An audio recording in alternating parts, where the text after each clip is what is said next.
Welcome to the Global Center of Healthy Boundaries.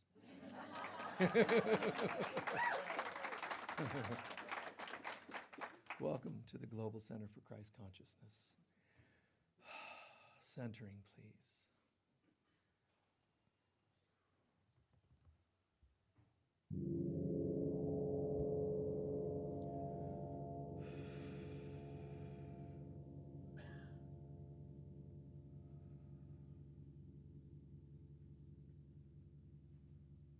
Divine Mother, Holy Spirit of God, we call upon your presence. You know exactly what it is today that we should think, say, and do. You know what it would take today for us to reach the highest levels possible of consciousness. We think we know. We sometimes have glimpses, but we own our complete vulnerability and openness to receiving your guidance. Whatever it is that we need to put on the altar to be rid of, to surrender, so that we make more room, you help us do that in this moment. And in our next inhalation, we draw in a new life. To be baptized you another day. Ignite your spirit within our hearts and souls and show us how to be the presence of Father, Mother, God, Great Spirit, to be the presence of divinity in the best way we can, in the best way we know how. And all thoughts to the contrary, we also surrender to you, to be dispersed because they have no value and no meaning to us. We call upon your presence and we ask to become your presence each and every day. And in so doing, the Christ is born within us again. And so it is. Now, we will share our mission statement and our sacred reading for today. You can join along with the mission statement together.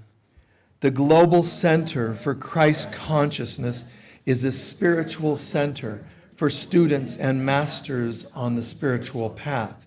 We are dedicated to awakening the inner Christ and to creating a world of love, peace, joy, and abundance. And so it is.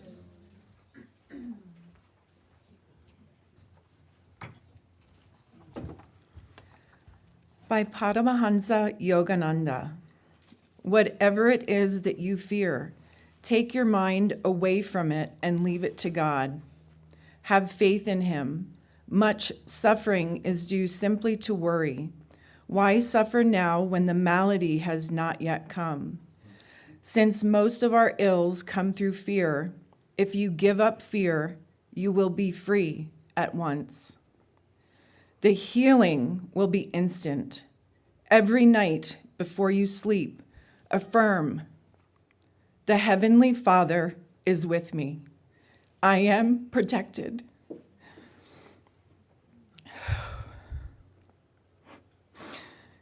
Mentally surround yourself with spirit.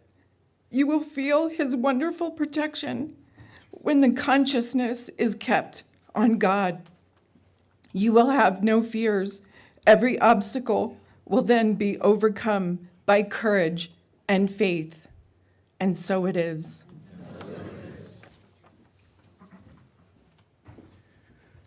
Wow. Those of you who are guests, my name is Michael Mirdad, and I serve here as part of our spiritual leadership. And each Sunday I ask what topics are most up or raw for people or happening for people, be it something glorious or something challenging.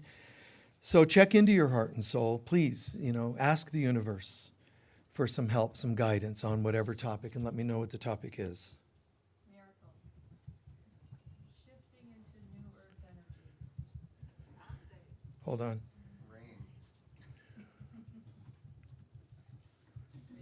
Hold on. Okay, go back a few. Releasing the illusion of illness. Patience. Seeing the inner light despite obstacles.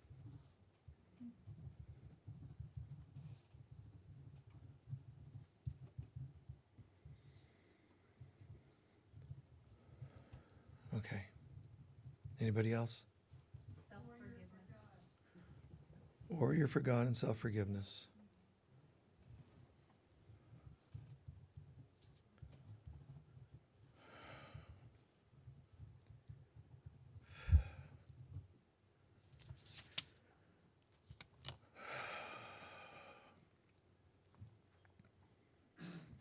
Bless you. That's a lot.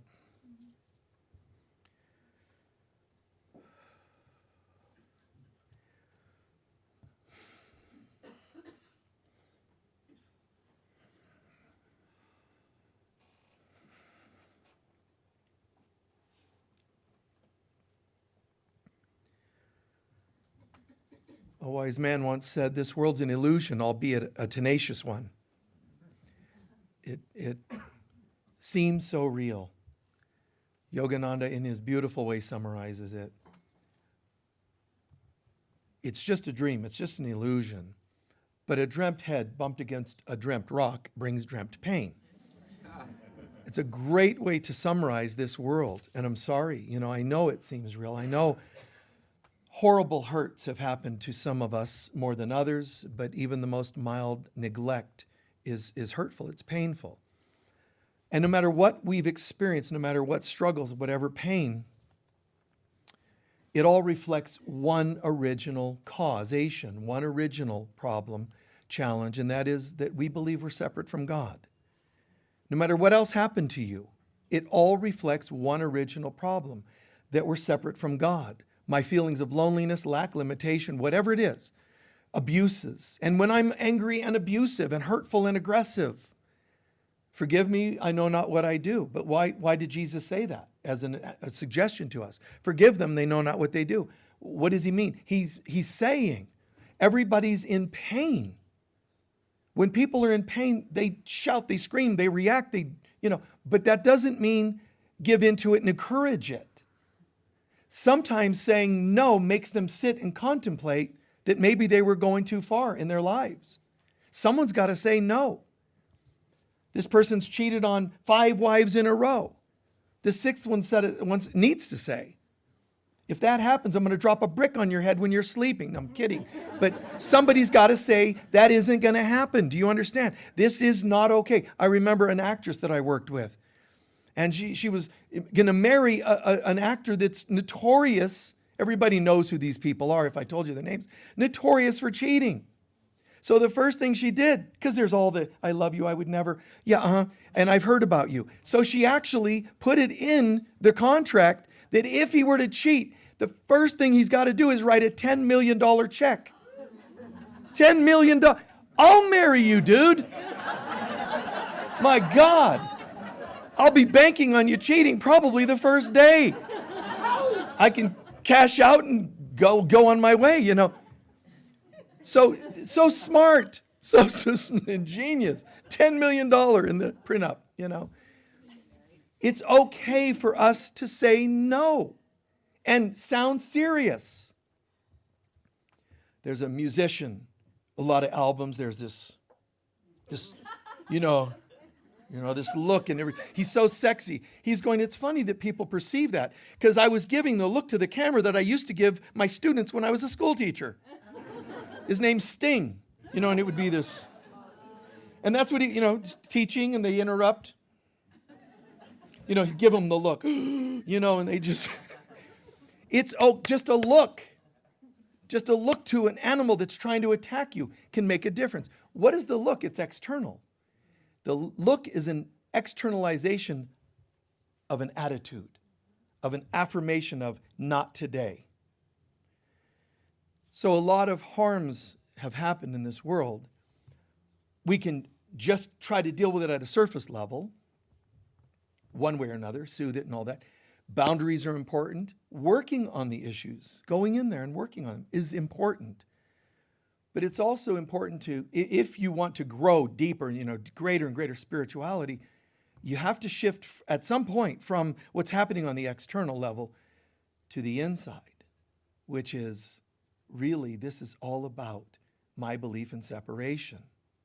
If I really and truly, guys, if we truly know who we are, these things won't as likely or as often happen to us. Because when the animal, person or otherwise, tries to act out on us, they know who you are. They know there's no chance. Leave them alone is what happens. If you choose, Jesus chose to allow some abuses. That doesn't mean he didn't know who he was. He was consciously saying, I think I'm going to play this game a little bit. And when you get this awakening, you too you'll know this is not okay. I know how to say no, and it's not part of my vibration to really play these silly, shallow games with people anymore. And you wake up and you get clear. But there will still be days when you might still engage with human drama and abuse, sometimes dipping a toe in just so you can be part of the solution and make a difference. Sometimes you'll allow a little something so that you're a participant that can say no. You see, it's not that we're supposed to detach from it and go, oh, look, people with such traumas. Fortunately, I'm in my zone of God and it doesn't happen to me. It's okay to still engage. And it gets very confusing. And like I said last week, we become very conflicted. How much do I allow? Never allow any amount that takes you too far out of your center. If you're engaging a little, but you're in your center, it's okay. So I'm dancing with you a little bit because, there's some stuff I might be able to do to help. Whether it's I could use a little lesson out of it, or I'm going to drift a little towards you or towards them so that I can be in the role of participating to be helpful. That's healthiness. When something takes you way off in your reactions or you're crashing because of it, you went too far. You have to keep what's called the witness. When you start losing your identity, and I don't just mean your spiritual identity, I mean even your presence of mind, then something's gone too far. Whether you have a drink or a drug or a relationship, as soon as you start losing track of what you're saying and how to say it, as soon as you're starting to drift out of your mind, something's not right. It would help us if we had more often that healthy barometer, but why don't we? Because we believe we're separate, believe it or not, and don't deserve a better life. Which means we don't just have abuses from others, we have neglect and abuses to ourselves. But most people don't want to own that. Even the concept of love, it's almost hilarious to me. People talk about love. And generally when they're talking about love, it's actually just lust. And I don't just mean sexual. I'm talking about lust for power, lust to be seen, lust for sex, lust for anything. What it means is when we lose our identity, we start feeling an emptiness. Uh-oh, I feel empty. What are you going to want to do if you feel empty? Fill it. So you look around. Anything out there? Dial 1-800-666-HELL to look for, some, or go to a website, falsefilling.com, and reach out, falsefulfillment.com. I'm sure there's probably a site, and anybody and anything that's going to offer you a false sense of fulfillment, but nothing can fill it because you don't really have an emptiness. If you're aware of God, it's self-fulfilling. It's self-balancing. Oh, that's kind of nice. Okay, I'm back. But when we think we're missing something inside, horrible things can happen because we're desperate. Forgive me, I know not what I do. Meaning, I'm looking for something, looking for love in all the wrong places.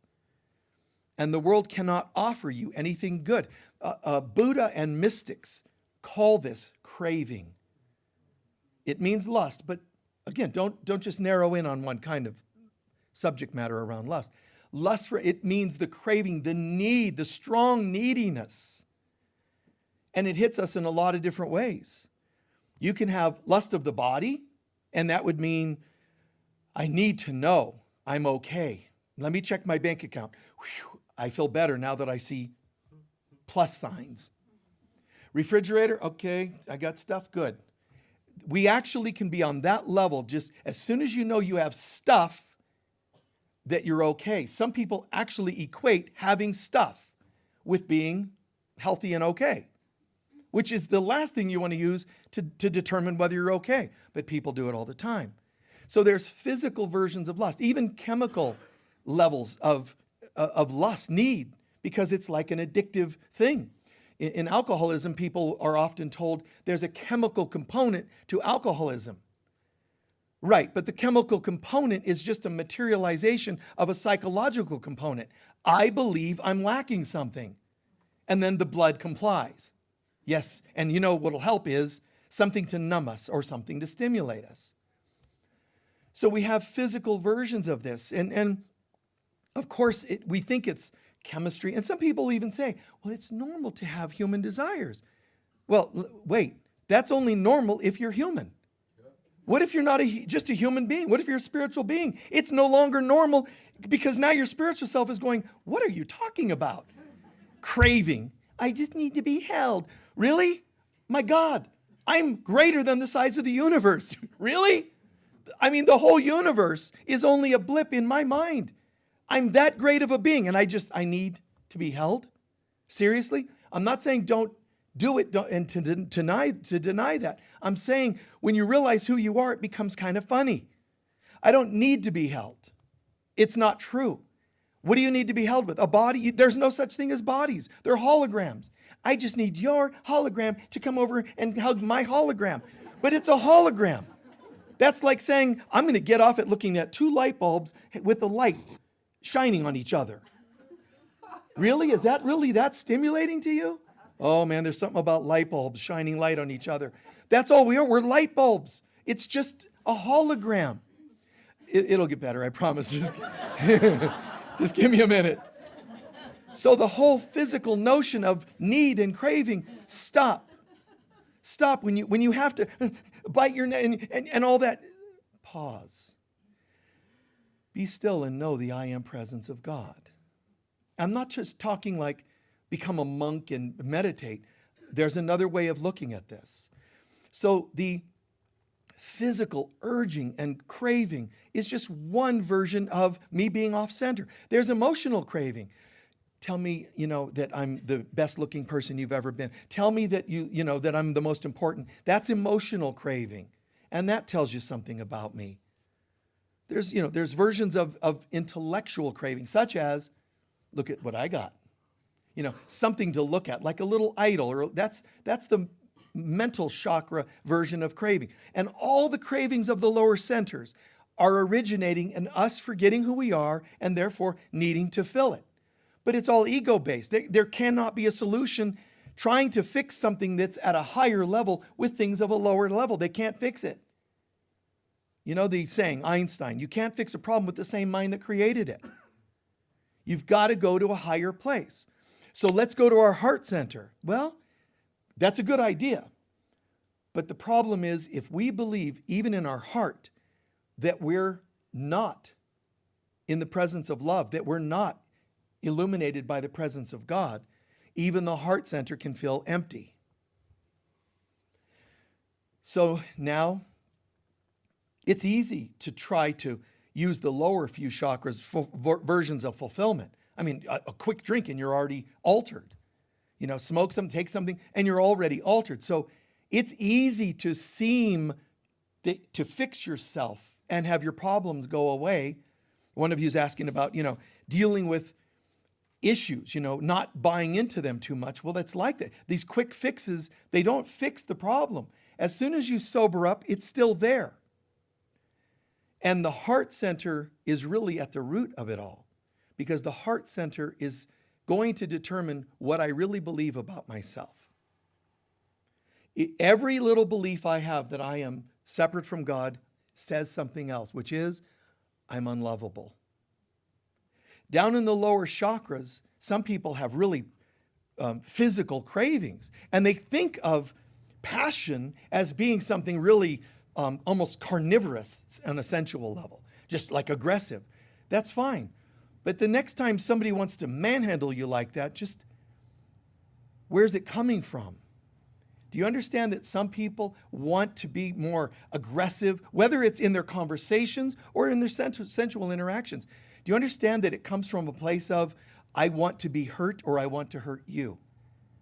The aggressiveness and the aggression is not love-based, unless it is. And it can be, but not if we're coming from emptiness. If we're coming from emptiness, something is off and it upsets me.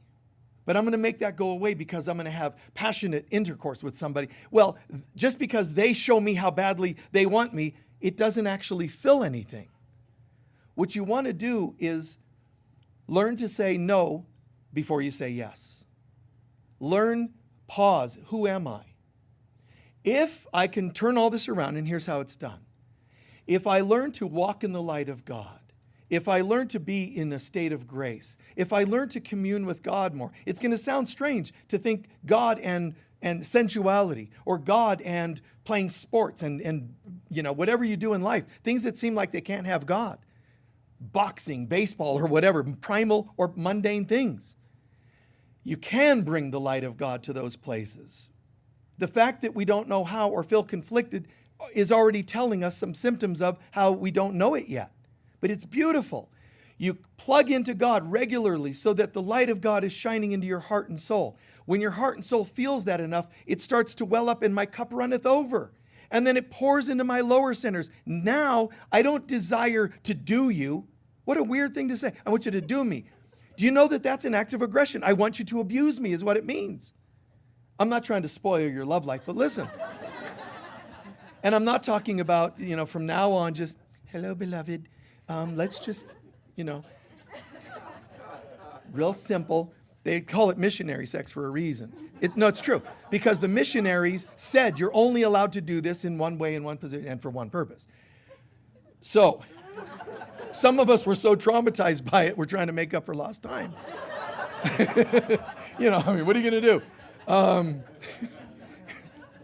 The fun we could have had. So now my cup runneth over.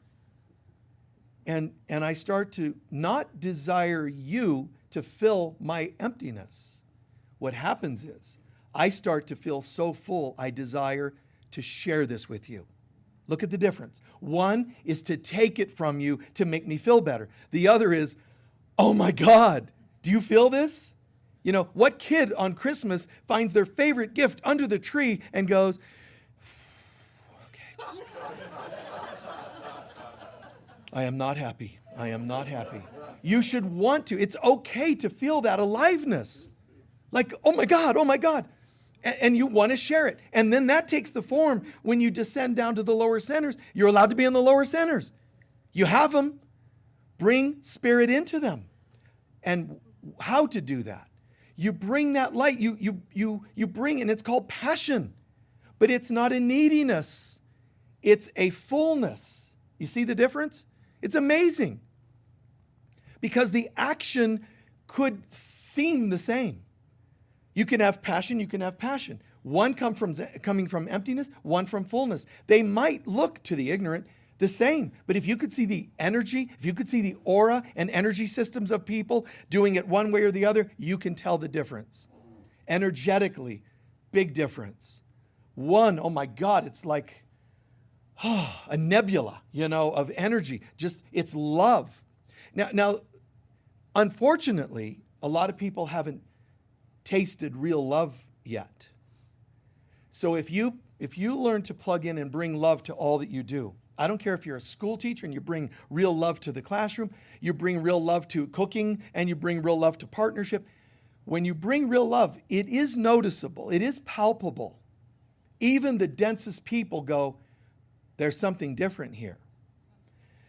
And what will happen is the ego has this irresistible compulsion to taint and twist everything. So even when you bring real love to a situation, someone or something is going to try to pervert it, twist it. And that's hard for us to handle because you say, I don't get it. My intentions were so A, B, and C, and they're telling me it's X, Y, and Z. That's heartbreaking. It really is heartbreaking.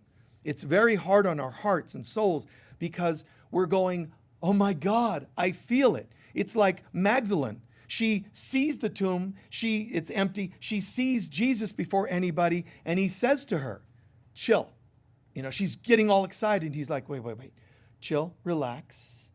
You have to integrate this experience. So he turns her mind around, has her integrate it, and he says, now, I need you to turn that passion, that love, that joy center, and go tell the guys that I'm back. So she's, guys, guess what? And they're like, cuckoo, cuckoo. That's how they responded. Like, poor girl. She's just so distraught. And they're judging her as though she's crazy. She is heartbroken because someone is trying to rain on her spiritual parade. I saw him.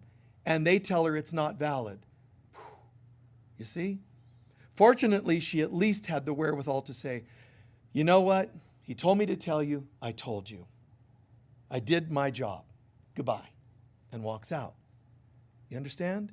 She had to turn it into, okay, which is what you and I have to do when people try to taint the goodness that we're bringing into the world. They are going to do it because they're not used to it. And the ego loves to twist the intention. I mean, you could be the most well-meaning spiritual leader. You could be the most well-meaning political leader. And people will just keep doing that. So what do you do if it's very heartbreaking? What do you do? And this is one of you asked about miracles. And shifting into a new earth energy. This shifting into a new earth energy doesn't mean everybody gets it. Part of shifting into the new earth energy, part of bringing in miracles is dealing with the pain of those who don't get it. Because the miracles will come even greater when you turn that around. It's a lesson, it's a test. Guess what?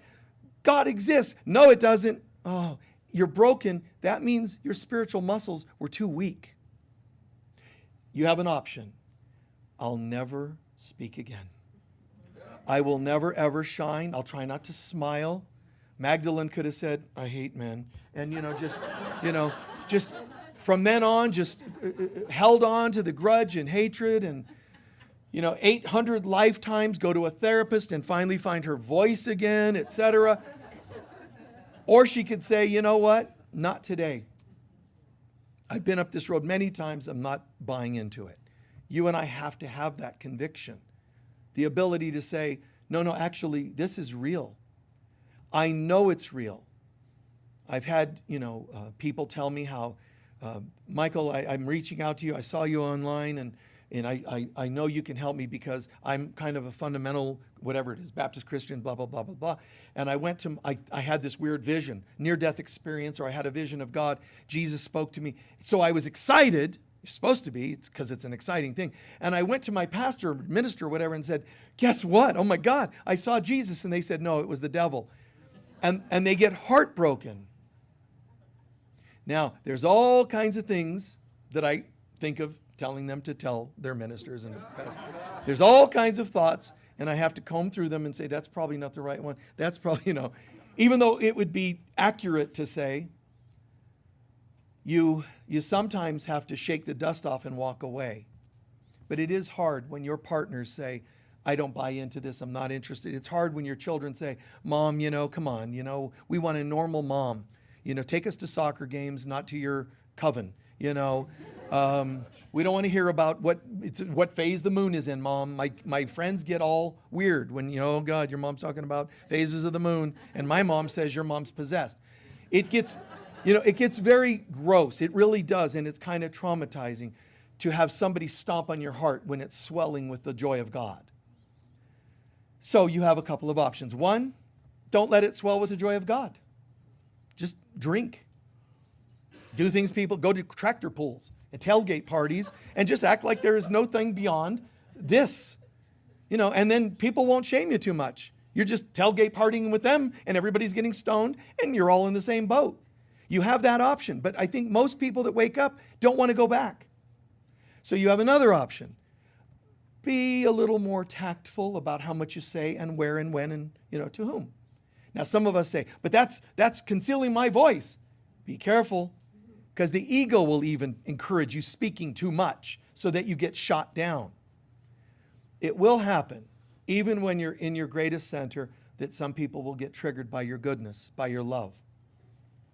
Because love feels so good, the real deal. But they're going to take it, and they're going to say, I got to have it. So what they're doing, this is interesting, because even real love shared in the world can still be responded to by egos. But the ego is going to try to misinterpret it. Your love for me, your love for us, we're your children, you love us so much, but it means you'll allow us to do anything we want. No, you will not. Oh, then this isn't real and you're a hypocrite, Mom. You see what I'm saying there? You maintain your boundaries. This love is so real, but the love has to be for God first, myself second, and you children or whomever else third. It's got to be in that order. If I'm not plugged into God, I know no real love. If I don't have a certain amount of self-worth, then I won't be able to know what's right for me. And now, the inmates are running the asylum. I have to know God and self and then bring the overflowing love throughout my being to others in a way that you can handle, they can handle, in a way that's the most needed and appropriate in the moment. And it's really nice when you do this in a form of being a CEO and saying, guys, at this business, here's the boundaries. It's nice, it's healthy. In your household, guys, here's the boundaries. It's nice, it's healthy. It's also nice when you can create such a container, the right people where you can say, today I don't have to think about boundaries. They're automatically there because I have them and you have them. And now we can dance in this container. Oh my God, that's so nice. It's so cool. It's like now I can surrender.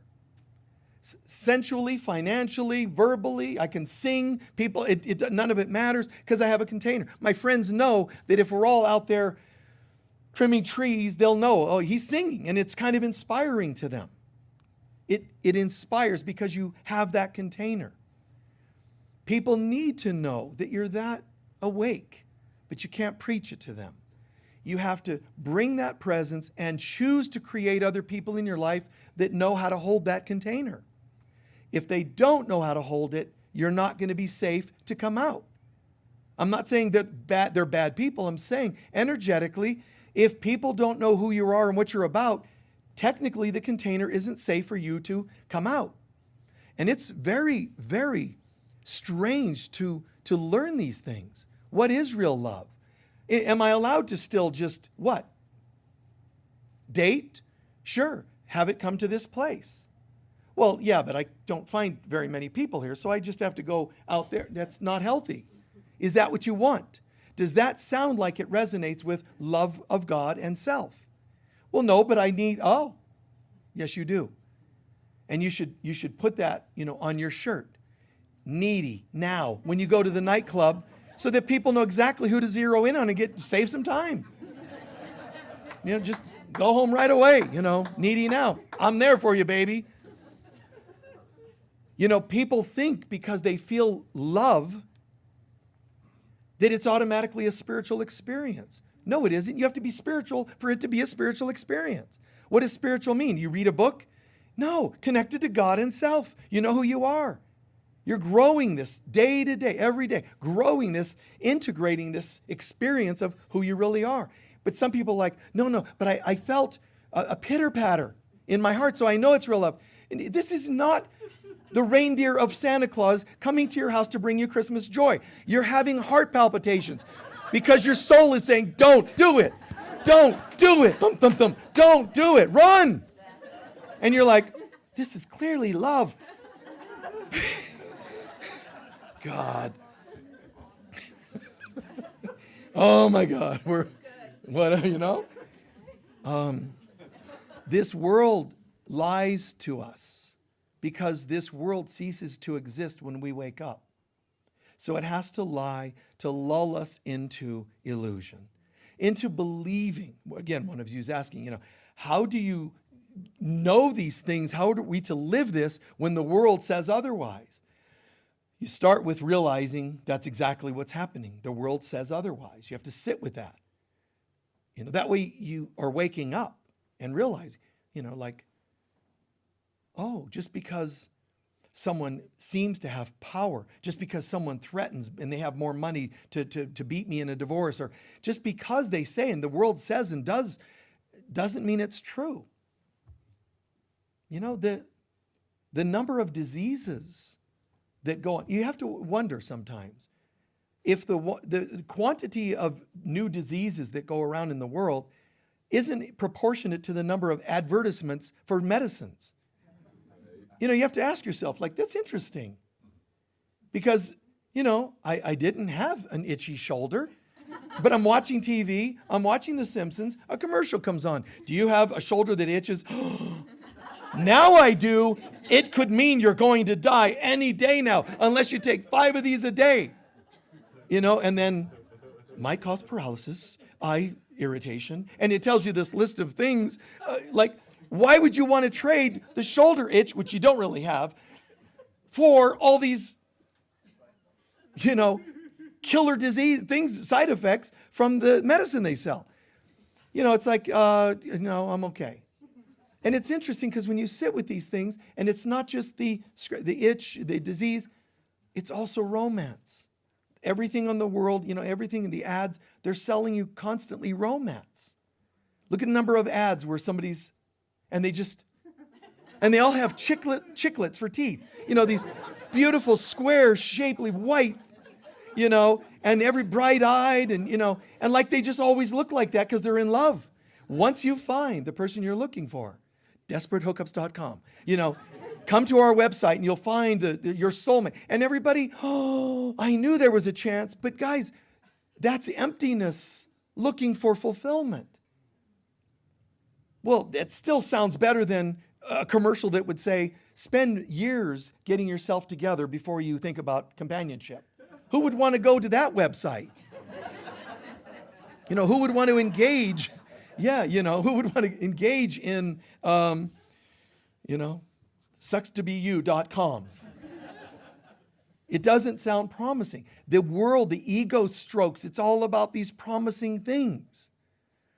You know, and it takes a lot.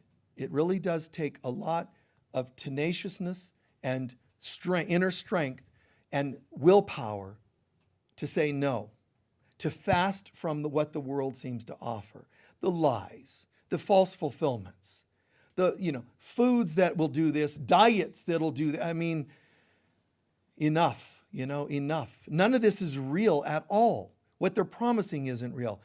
But you can't just go, it's not real. You have to stop and say, wow, that's appealing to me somewhere inside, and learn about yourself. Why does it seem like this thing is appealing to me? And it's all a hologram. And I know it doesn't sound fun or sexy because, you know, it seems so cool to find the other. And when you find out what other, they're all a hologram. So, you know, wow, that person's really hot. I mean, I'm hot. I don't need anything now. You know, I'm okay. Hey, you know, can I do anything for you? The waitress says. No, I'm good. Then why even order food? I am full in the fullness of God. Well, dude, we have other people waiting in line, you know, to get in this restaurant. Take your fullness outside because this table needs to be, you know, filled with bodies. It doesn't sometimes seem practical to know all that we're capable of knowing. But it is beautiful because you know the truth, but respect the illusion. You know that you don't even have a body nor a stomach to be filled by food, but you go and you order food. Why? Because of the healing, the love, the light shining for all the other things you're bringing to the restaurant. You see? Sometimes I've gone to places to get whatever, something to drink or eat, and I'm telling you fully, I'm not trying to act like a saint. I sometimes go because I feel like there's something I can do there at that place today. Someone I can give an extra tip to or something. I actually have done that before. It has nothing to do with the food. It's just more like, oh, well, I wasn't here for that anyway. And we learn to walk in that light. It is, and God bless you when you manifest external prosperity, affections, things of this world. It's fine. They're not bad. It's just where are you coming from? I need this craving and so on versus it's an expression of my fullness. My cup runneth over and I'm seeing the witnesses of that.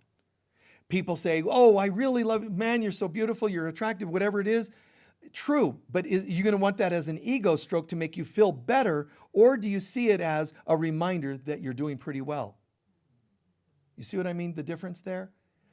They're mirrors. It's okay to dance with the mirror. It's okay to still have something to eat at the restaurant. But is it compulsive? Is it coming from emptiness, or is it a statement of fullness? There's a big difference. And I believe honestly that it's beautiful to come from that place of fullness. Probably everybody watching a program like this has had that happen at least once in their life, where they were actually coming from a place of fullness in whatever it was they were doing, versus a place of emptiness. That place of emptiness can attract not only more emptiness and sadness and depression, but the emptiness can actually attract predators. Just like a wounded animal on the Serengeti, the other animals that are hungry, they want what they want. They want to eat. They want to survive. They don't look for a very strong, centered animal. They don't go, well, it's 50-50 chance, but let's go for it and see who's going to live. They're not looking for a boxing match. They're looking for someone they can take down, right? Well, try to imagine that that's what people do as well. Some will do it more seductively because they can't win on the other level, but other times they do it on the other level, the aggressive, the threatening, the whatever it is. But why did they go after you? Well, I'm an innocent victim. I know, and it feels that way. But why did they see the target on you? Maybe you're bleeding too much. You may not know it. I know you've been, practicing the 12 steps for a week and a half now. Everything should be okay. You've been studying the Course in Miracles for 3 months. Everything should be okay. Our patterns and wounds from the past are putting up signals. And even if I'm learning to be more confident, if I have a pattern, a history, a belief system in my heart and soul that says I'm unlovable, I'm getting stronger, I'm learning to speak up, but there's still a little signal that says I don't love myself. And there are predator people, animals out there that'll, they pick that up. I'm sorry that there are sharks in the oceans of life, but I recommend that you ask why you jumped in the ocean bleeding. You have to think about that. Well, I don't know why, I met this guy last night and, he never called me the next day. Okay? Why were you bleeding and jumping in the ocean? Why were you like, I just wish I had someone, and went to a bar? That's the math you're going to get. 1 + 1 = 2. Neediness plus da-da-da equals da-da-da. And I know it causes more anger in us, more denial in us, more suppression in us, but it's all got to come out. All the rocks have to be overturned so that we can look at the creepy parts of ourselves. Not just the hurtful, selfish parts, but even the wounds. And this tendency I have to do this and this. Yeah, I kind of do. I see where I do this and a little bit of that. I remember this one spiritual leader. He was asking me for advice and, how to deal with him, in engaging with lots of, people that worship him and, but, what do I do? I mean, they come on to me and it just feels really beautiful, this and that and the other. And when I talked to him enough about this, he stopped and he said, I can see, even when I'm trying to be the spiritual teacher leader, he said, you know what? I can see it. I tend to leak a neediness out there. I leak wouldn't it be great if you could have me? Because I'm a spiritual leader. They're leaking signals out there that people pick up on. It was really beautiful to hear somebody say, I get it. I tend to leak energy. We all have to get to that place. Am I leaking rage or depression? The opposite, the seeming opposites of these things, but they're both coming from the same place. My need to dominate. Oh, that's so sexy. There are so many people. It's amazing. You'll hear people at the water cooler. Did you see that new movie? Oh God, there was that love scene. And, and they always do something stupid like do this to the desktop, throwing everything on the floor just so they can, I'm thinking, who's going to pick that up? It's the weirdest thing. Boom! But the person's responding going, boy, you must really want me because you're being so careless. But it's my desire to be wanted that gets turned on by tape and cups on the floor. Everything just thrown over there. You know, what the person needs to do, although this isn't great on film, is say, dude, chill. What's up with that? Knock it off, man. No, I mean, what's up with that? Like, really? And having taught relationship and sacred sexuality and things like that, somewhere in one of my books on the topic, I said, it's really wonderful that people get off on the passion, the intensity. And again, the topic goes everywhere. It could be just sports. When you want to win so badly, you'll harm another person. You've gone overboard. Why can't you just win on technique, skill? Why does it have to be with aggression and hate and competition? And if you don't have that competitive nature, it's a funny thing. You often get traded from the team because they want you to see your shark teeth. They need to see your hunger. They'll say this to players. You have to want it more. You have to be competitive. People will even say, yes, it's true that one of our players, physically harmed another player on purpose, and they got taken out of the game. They lost $5,000 in a fine. But he's just got a competitive spirit. What a sick way to justify hurtful, aggressive, egotistic behavior. But there's alternatives. Knowing who I am can make me want to bring my A game and just be really great at whatever it is. And the same thing can happen in our personal interactions. It doesn't need to be a display of such careless aggression. I know it's a turn on, but it's a turn on to ego-based people. So I say in one of the books, yes, it's really wonderful to tear someone's clothes off because it seems so sexy. But real intimacy is when you put the clothes back on them. When you dress people again afterwards, not when you strip them down beforehand. They call that foreplay, and it's foul play. The hyper-aggressiveness. I'm not saying it can never happen. If two people are choosing to be plugged in and they're sharing that overwhelming love, they can do that, but it's a conscious decision. It's a playfulness. It's a mutual understanding. Does that make sense? So this world is just so strange. We are all light workers. People say, what is my soul's purpose? Everyone has the same soul's purpose. But then you also have your individual one. Everyone's soul's purpose, even if they're not conscious and awake, everyone's soul's purpose is to anchor or manifest the presence of God today. Now, how you do that is known as your personal soul's purpose. But are you even doing the generic one? Are you at all bringing more light to people who live in constant darkness? And sometimes saying no to people is how you bring that light. And sometimes saying yes to people. Be generous, be of service, be loving, be, so beautiful.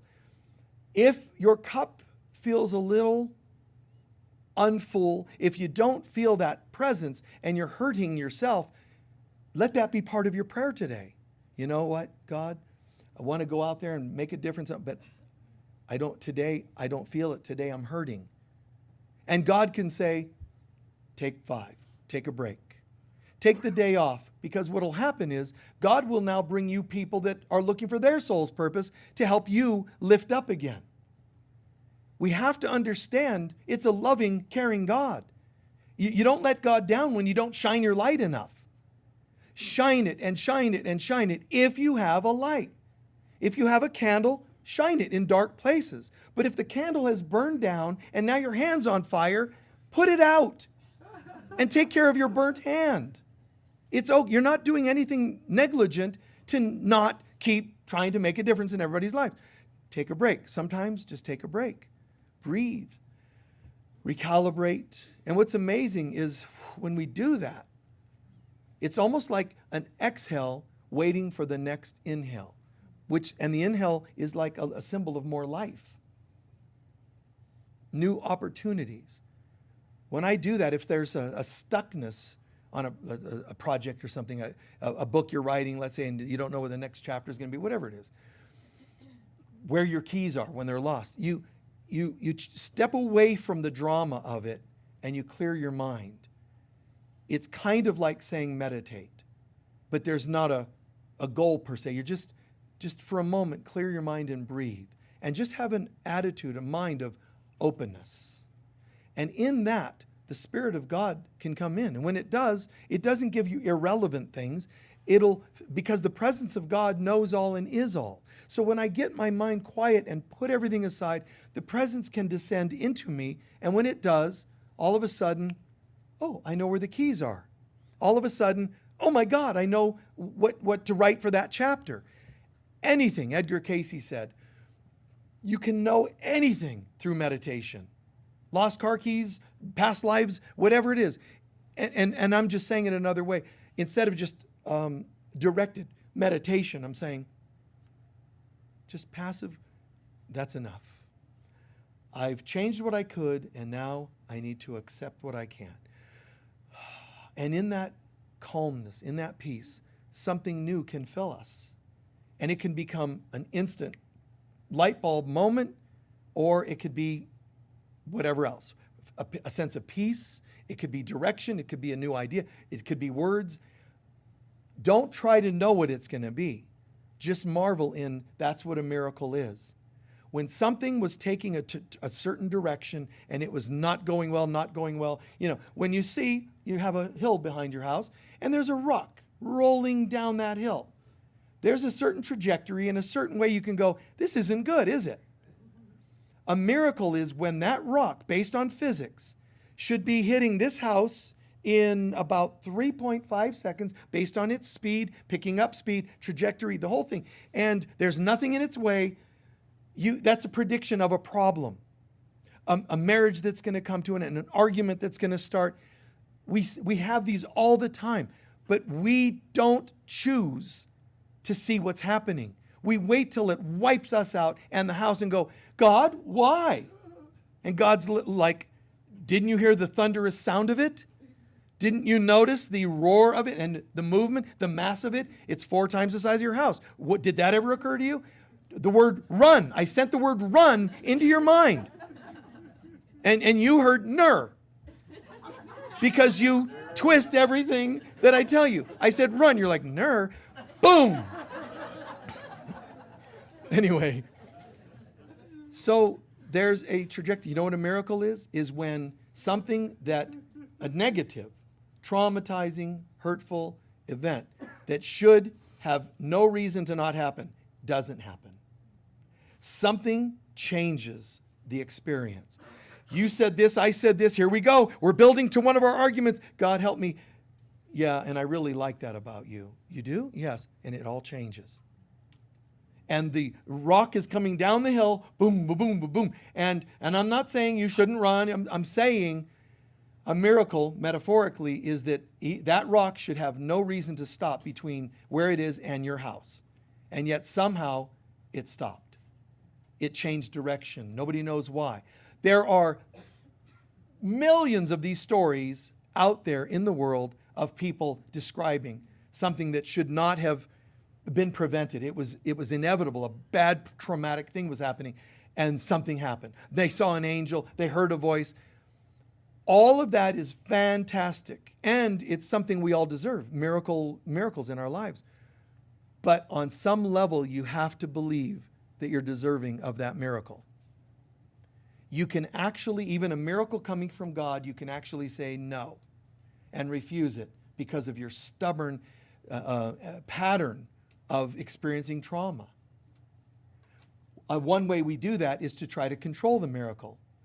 You know, I'm praying for a miracle in my relationship. Somebody left me. It broke my heart. I'm looking for a miracle. And God's like, my beloved, let me help you. Yeah, but I want to let you know, I want it in the form of them coming back. And God's like, I sent them to the other side of the planet so you could breathe. No, I want them back. If I can't breathe, I want them to become a medical professional that becomes the person that brings the oxygen for me to put on and breathe. I want them back in my life. And when you do that, when you mess with miracles that are coming your way, you break them up. You turn them into something because the ego, something less than divine, because the ego has this tendency to twist everything, to pervert everything that was an opportunity for you. So we all have to sit with that and watch. Don't just pray for miracles, also get out of the way so that the miracle can show up in its fullest form. Agreed? Do the same thing romantically as well. Just be open to what form this takes. Don't be too controlling. I know some people have vision boards, and they put certain people, I want them to look like this and this and this and this. And that's fine. It's a good exercise in mental creation, visualization to kind of, I want this person, this kind of person. That's an important phase for us all to go through. I don't know what I want to, I know what I want. And there's these people that'll, let you take their workshops on how to be very specific in what you want. There's a good piece to that. It's healthy at times. But when you really, really are plugged into God, there's no need for it. Because, if I'm communing in a state of God, what could I have but beautiful? And it becomes just such a, oh, thank you, God. Not, wait, you must have missed my memo, Lord. I said blonde. And what's this brunette? Nice guy. Everything's great, but the hair color's wrong. God's like, what am I, a hairdresser? Listen, love. You do not know what love is if you're still trying to control it. You don't know what miracles are if you're still trying to control them. So to live in miracle consciousness, it absolutely takes a certain amount of stay out of it, stay unattached to the outcomes. Change what you can, accept what you can't. It changes everything. What would you have me do, God?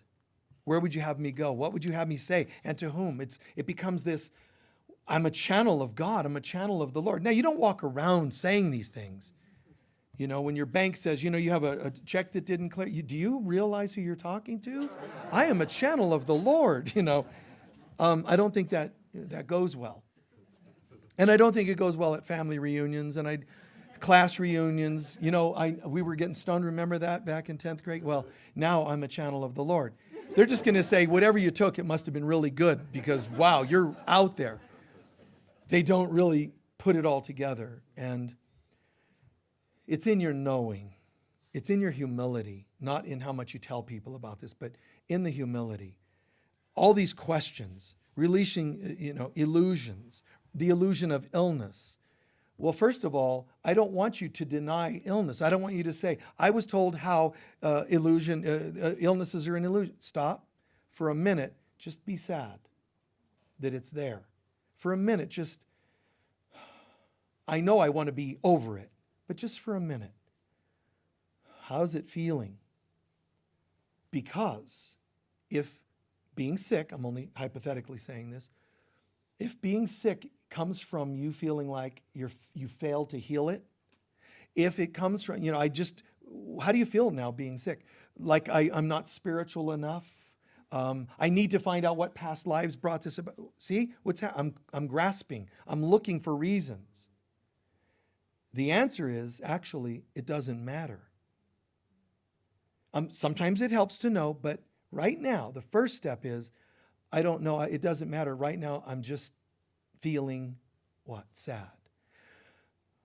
I feel a little bit like a failure. Now watch this. Sad and failure. I just feel a helplessness. I'm sitting with it. Now watch this. Wait a second. I think that my illness is making me sad, feeling helpless, and so on. Do you know what really is happening? Those emotions are already there causing the sickness, not the sickness causing the emotions. Oh, it's a thinking problem. It's unhealed feelings of hopelessness is helping to create this illness. If I work on the emotions, the illness will go, well, now what are we going to do? Nothing, I guess. Bye. And it goes away because it doesn't have anything to feed it. Where's the emotions? Where's your lack of self-worth? Where's the, I'm a failure. I need that. And you say, yeah, you're being retired today for lack of work. There's no work for you here. And it's beautiful. And even if you get this and you have the miracle overnight of a healing, which I've seen many times when people practice this type of technique, even then, be careful because you might get sick again someday with something else. You understand? Don't try to obsess on the perfection of healthiness to prove you're something. The woman who channeled A Course in Miracles, which is no light task, no amount of meaninglessness to such a book, huge, A Course in Miracles, died in great, tremendous pain. Oh, well then I guess she's not that good of a channel. Stay out of your head. She was a tremendous channel. But you know what? That channel was bringing through such vibration that this woman and her not knowing why this is happening, her not knowing, her being a psychologist, channeling spirits. Well, to a psychiatrist, that's actually not a good thing. Yeah, I've got these voices speaking to me. She's Jewish and it's Jesus. She's not even a believer in God. And none of this was good for her, the human her. So the human her was fighting, spirit was coming in, and that feeling of being conflicted became for her a very intense illness. She died in intense pain the whole way through because if I'm her, I'm saying, I don't know what to do with all this. What do I do? And one of the apostles says, Jesus, I'm in pain of something. Help me fix this. And he said, no. His answer was, let my grace be enough. What that means is, why are you focusing on the ache? Do you know how close you are to me? Just shift gears into the joy of being in my light. Same with relationship. I need someone. Stop for a minute. Feel fullness of the presence of God, the Holy Spirit. And now I understand you might still, yeah, but I also want a hug. Good. Come here on Sunday and look at somebody, hi, say hi, and get your hug. I bet you it's not going to be enough to cure you forever. One hug, doesn't matter who it's from. You're still going to want it later. Just laugh at it because you're conflicted. Isn't it funny? I'm one with everything, but I still need hugs. Isn't it wonderful that I'm one with all, and yet I feel an emptiness? How are you empty when you're one with all? And you just go, I know, isn't that weird? I'm insane. I'm clearly insane. And laugh at it a little bit. Own these things. Own that human self, but own it in a way that says, but that's not who you are. I'm really needing, really craving. Yes, but that's not who you are. And when somebody is receiving your love and their hand reaches out to receive it, and what you receive is a claw instead of a hand, step back, no. Not until your hand changes into the hand of a child that's in a state of innocence. Then I'll reach hands with you. Not your claw. Yeah, but then you don't love me. Mm-hmm. They're going to try. The ego's going to try the good cop, bad cop routine on you. And no, I'm looking, it's still a claw. And when it becomes breaking down into innocence, I don't know how to reach out without a claw. I know. So own that and breathe that. And I'll try to reach a little more, and let's watch your hand and see if it changes. If it doesn't, I'll step back. You might hate me for stepping back, but breathe. Breathe, and let's pray that something else comes through you. You make it a transformative experience instead of just a immediate satisfaction. And that's the same thing with anything in this world. Money, power, fame, reputation. I want to be the best such and such at work. Relax. Your claw's coming out. How do I bring the hand of a child to my place of work? Yeah, but then they'll think I'm, like naive, like a child. See, there you go again. I'm really sorry that you feel that way. Can we talk about that? Bring it to a place of healing. Please take a few centering breaths.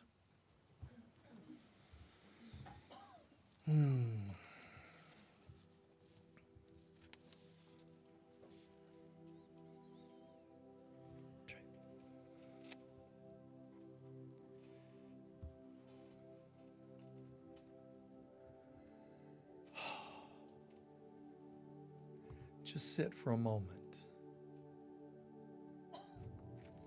Centering and breathing.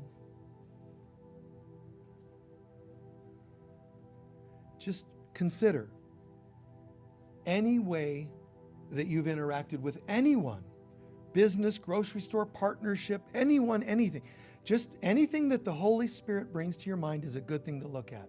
Look at any relationship where you might have been coming from physical, emotional, intellectual, or even heart levels of neediness, needing to be seen, needing to be attractive, needing to be desired, needing to look smart, any amount of neediness.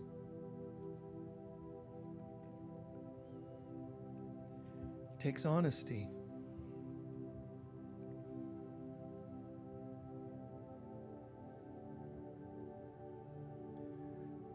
Take memories of that neediness into how it might have even expanded to levels of craving.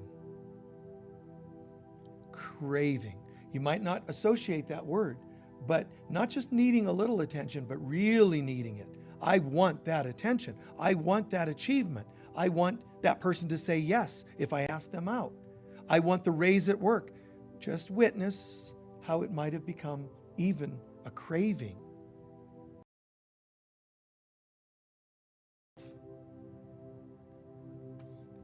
What inner knowing and feeling could I have had that would have made all of this nonsense? What belief could I have had about myself that would have prevented any of this from even starting to happen? What's the alternative? What's the opposite? What's the real thing? Try not to be too philosophical about it. Just what is the spiritual state of mind, level of consciousness, a divine feeling did you really need that would have shined so much light, none of this other would have happened?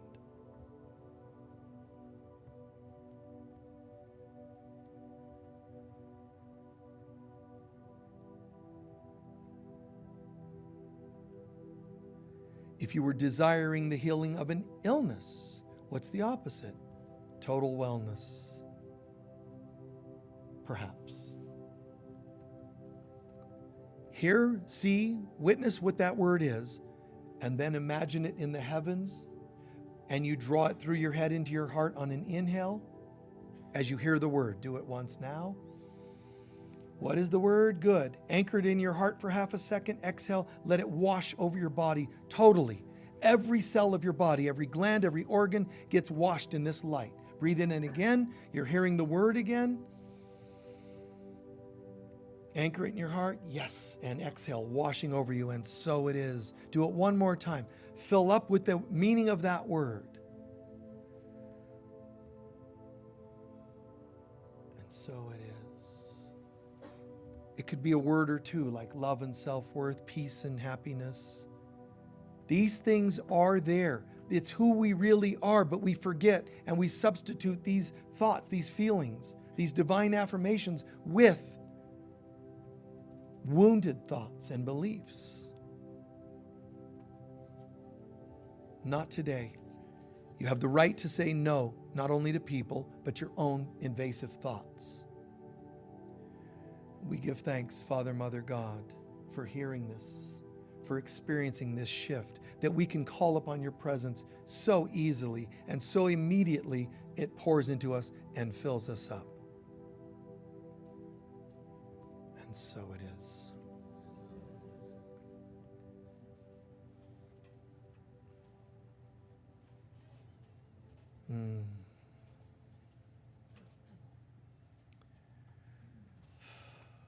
Did good. Thank you.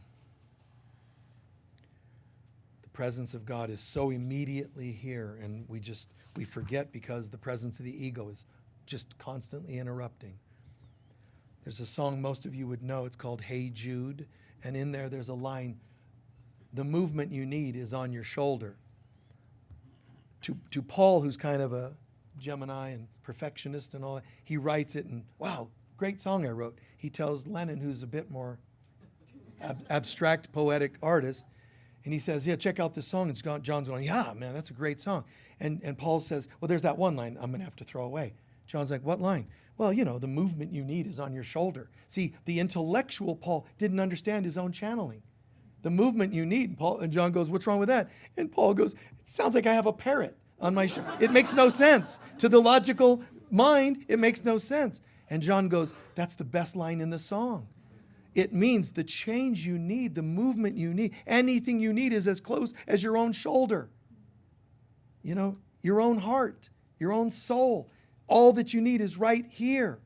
But if I don't know that, I need you to be my supplements. You see? And that's every form of addiction, chemical, people, whatever it happens to be. What did you learn or hear or experience today that made the most sense for you? I pray I addressed as many of the requests as you gave me, but what did you learn or hear or experience that could be helpful to you or to people around you in changing your interactions? Yes?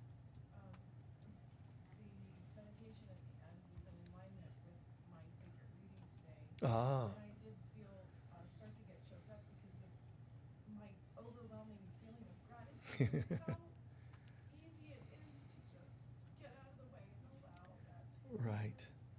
How the meditation was aligned with the sacred reading. Thank you. Anyone else? Yes? Something I thought I'd share, I've done this cleanse and detox program in San Diego, California, called Optimum Health Institute. And people with a lot of different illnesses go there, like stage 4 Yeah. cancers, and miracles happen. Yeah. But one of the things they taught us, or teach us, is to change your consciousness around, I'm sick, this illness is a challenge, to what is the opportunity this illness is providing. Yeah, miracle-mindedness, changing your view of something from look at the power it has to wait a second. You see, that's such a beautiful clarity. And we can all have that. But it's so strange that we're so addicted to being in the reaction and the brokenness and the drama. Then wait, don't forget that line. Be still and know the I am presence of God. Look upon the attackers, look upon the betrayers, look upon your history, look upon your own low self-worth thoughts and say, hold it. Be still means stop. Be still and know the I am presence of God. Now you can go, be still and know the I am presence of God, even though I'm terribly upset and you have power over me. You have to actually believe it. And sometimes if you have to shout it, in the appropriate locations, stop. Knock this crap off. Enough is enough. I choose to know, I will to know the I am presence of God. That's what made the difference between King David and others. Because he would own these moments and then say, but there's God. He knew how to bring that back in. Do not underestimate the power of love, peace, forgiveness, joy, the presence of God. Yes? I love how you reminded us that our soul's purpose is to manifest and anchor God's presence. Our soul's purpose, to manifest the presence of God. And then in your own unique way. Yes? What is the gift? What is what? What is the gift? And what's the gift you can share? Yeah, nice. Yes? In my words, it's the chicken or the egg.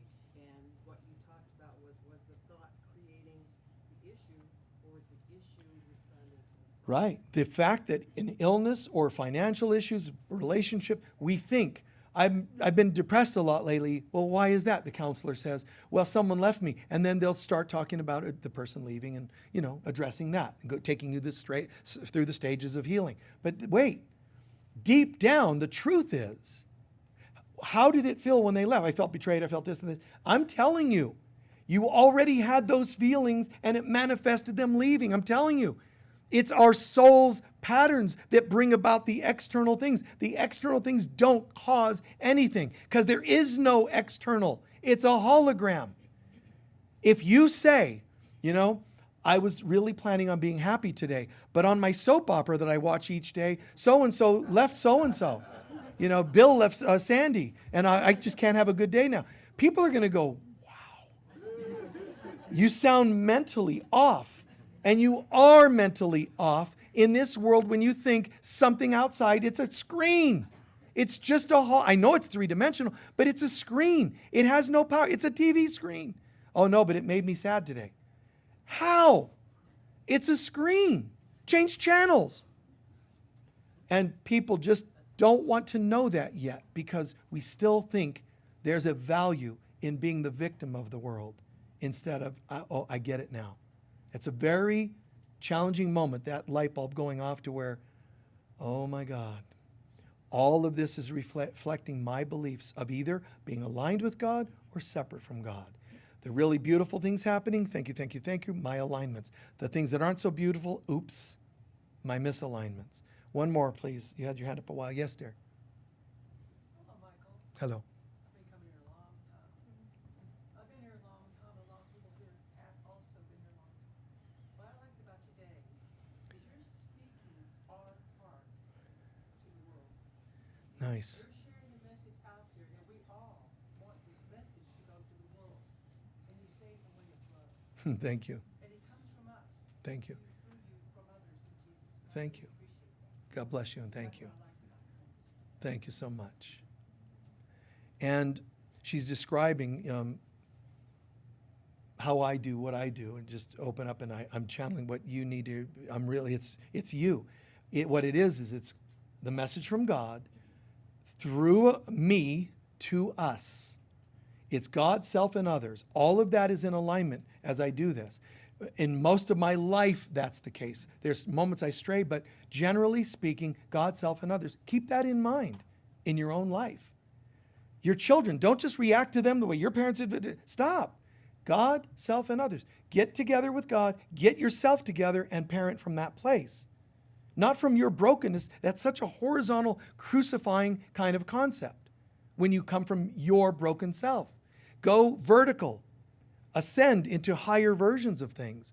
And I'm grateful that you see that and you can feel that this is something very beautiful and magical. It's a dance.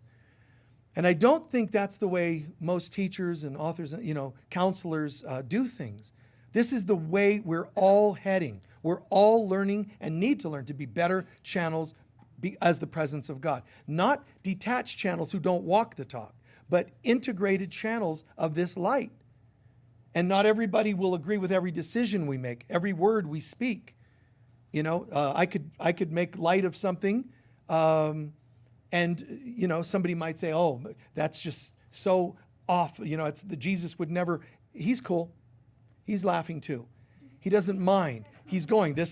Considering the crowd he's talking to, Sedona. Yes, this makes total sense. To other people, they're, and I've had people say, well, yeah, Michael could be, why is he cracking? Why are people laughing? We've had people try to shame us. Why are people laughing? Why don't you take control of the audience and tell them to stop laughing? And I'm like, I forgive you, you know not what you do. Listen, sprout a sense of humor, man. What's wrong with you? Anyway, we're going to take our collection and do our closing prayer.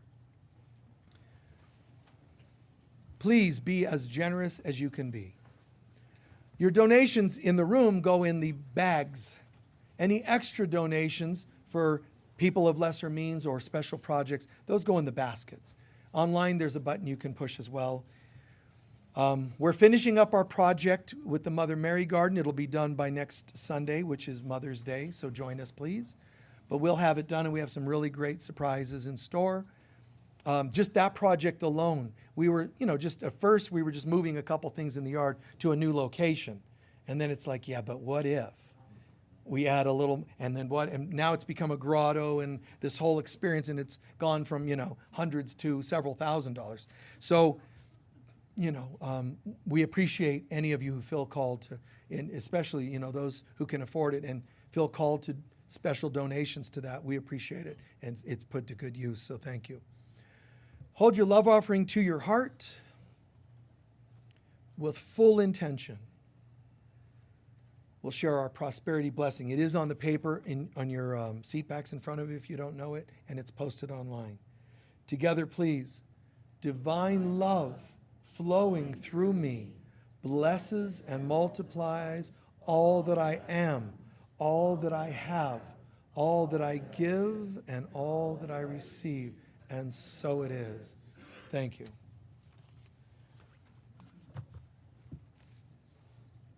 A couple of announcements and our closing prayer. The immediate announcements, remember there's a healing room here. We have the crystal bed inside, which is very multidimensional, really, really pretty profound experiences people have in there. If people are interested in private sessions with me, I do them over the phone or Zoom. If they're out of the country, it's on Zoom. I usually don't remember to announce that, but if people want, they can have counseling sessions, healing sessions, or whatever they're looking for. I continue to do that. And the bookstore, just so you know, we do have a book and gift store, but unlike any other store in town, you don't pay taxes on things, but you also find things about a third, maybe 20, 30% less price-wise, sometimes half of what you find those things elsewhere. So it's really, we're really blessed, but that's just how it is for us. We don't charge up the way people think you can do, and get away with. We try to keep things affordable, and we do that with everything, our events and so on.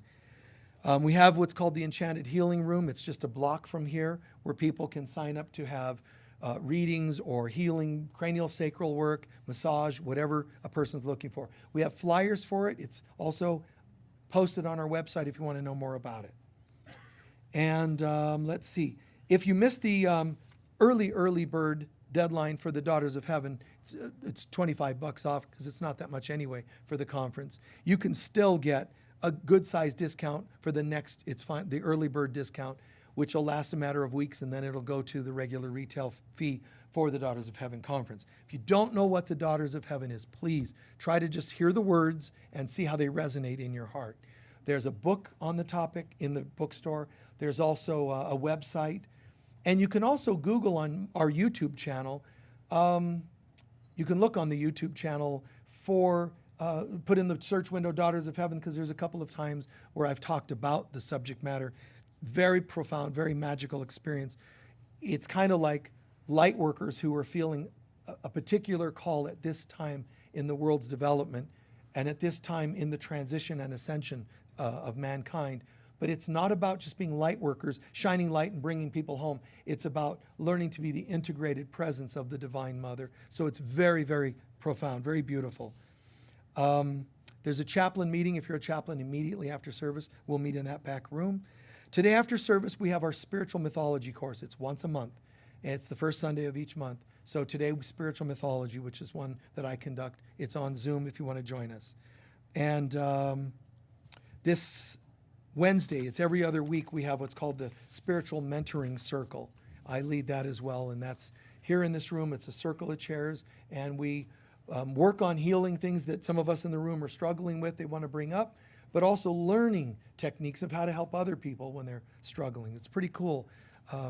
Nice intimate circle, but we go to some pretty profound places. 4 o'clock on Arizona time, and it's on Zoom as well, okay? Please stand for our closing prayer.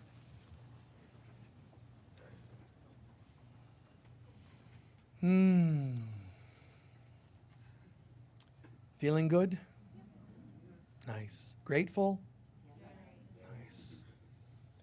The world is changing. It's going through a lot of strange things, and there's more upheaval coming, unfortunately, because the old world that isn't real has to go for the real world to emerge.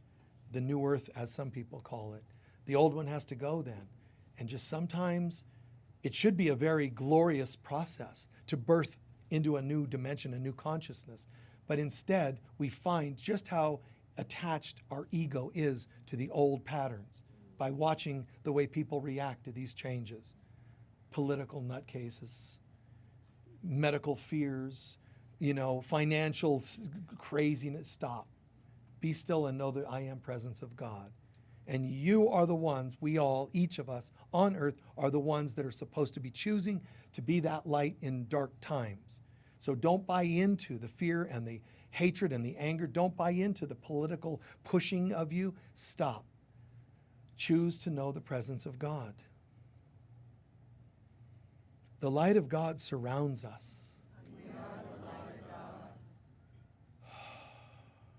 The love of God enfolds us. The power of God protects us. And the presence of God watches over us. Wherever we go, God is, I am, we are, and so it is. Peace be with you all. Thank you so much.